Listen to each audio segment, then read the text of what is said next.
બાબુભાઈ, તમારો વાસ્તુ સ્ટેર્સ સાથે કોન્ટેક્ટ થયો એ કોના થ્રુ થયો? અમારા આર્કિટેક્ટ 7 સ્ટુડિયો અંકિતભાઈ સોજિત્રા કરીને છે, એમના દ્વારા કોન્ટેક્ટ થયો.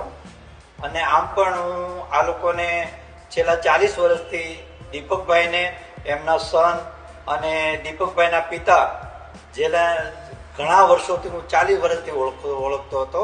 અને એમાં અંકિતભાઈ આર્કિટેક્ટ છે, અંકિતભાઈ સોજિત્રા, એના દ્વારા એમનો કોન્ટેક્ટ થયો.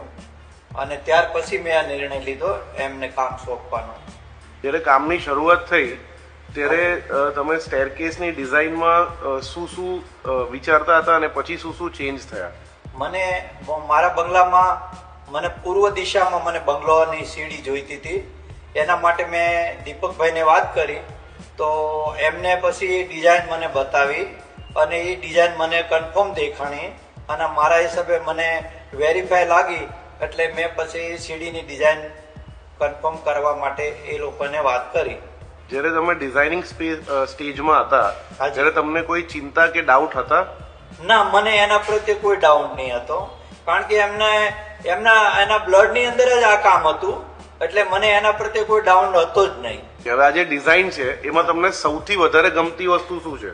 મને ડિઝાઇનની અંદર જે સાઈડથી જે પથ્થર અંદર બેસેલો દેખાય છે અને જે એની લંબચોરસ જે ડિઝાઇન દેખાય છે તે વધારે મને પ્રિય લાગતી હતી.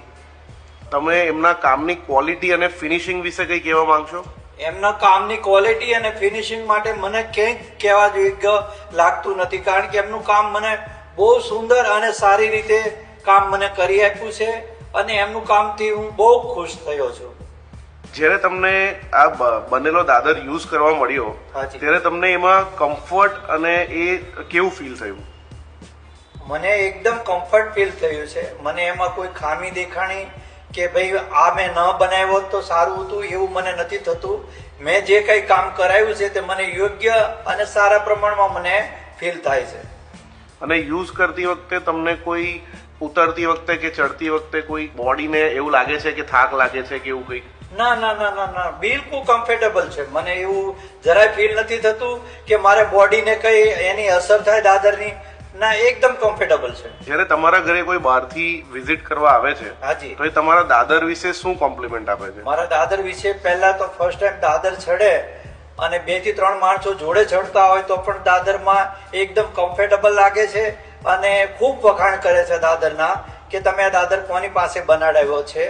ત્યારે હું વાસ્તુનું નામ આપું છું કે ભાઈ સ્મિતભાઈ પાસે બનાડાવ્યો છે દાદર. તો મને કે દાદર બહુ સરસ છે અને